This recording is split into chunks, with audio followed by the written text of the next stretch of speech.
What happens after death has fascinated humankind for thousands of years. Some people believe they have the answer because they say they've been to heaven and back. Tonight, ABC6's Terri Sullivan delves into the afterlife and the life-changing effects that it's had on two Central Ohio women. Linda Manley has flown in medical helicopters and worked in hospital emergency rooms for years. But it was a dying 12-year-old who changed the nurse practitioner's focus on the afterlife. She sprang to action after the boy's heart stopped.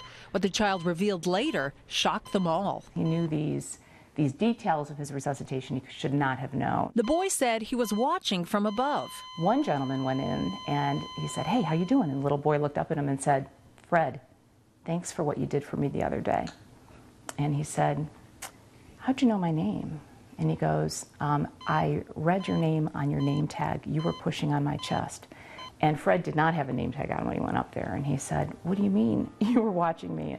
Fred was doing CPR. It was the beginning of a lifelong passion to get the medical profession to take near-death experiences seriously. I feel a mission to just help promote awareness and understanding at the event. I certainly don't understand it. It's never happened to me. But when I listen to these people, they are so real in what they're telling me. I mean, this experience is as real for them as pain is, happiness, depression. And I believe them. Nancy Dennison had a near-death experience. She had gone in for a procedure and was alone in the exam room. I was sitting there trying to calm my heart rate down, which was racing like crazy.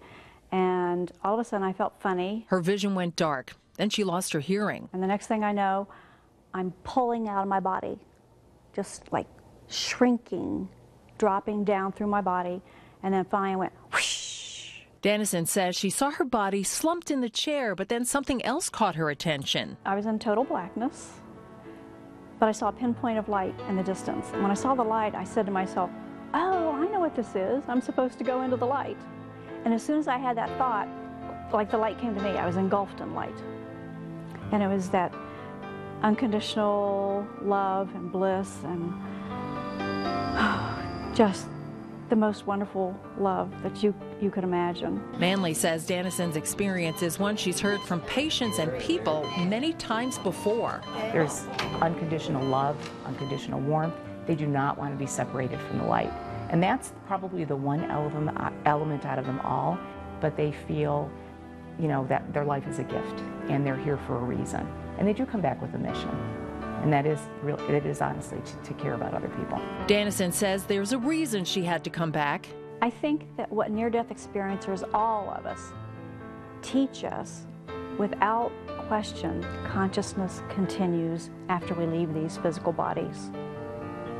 That we are much loved and that we will encounter love and our loved ones once we leave the body and go into the light. An experience that she says changed her life forever. Terri Sullivan, ABC6 News.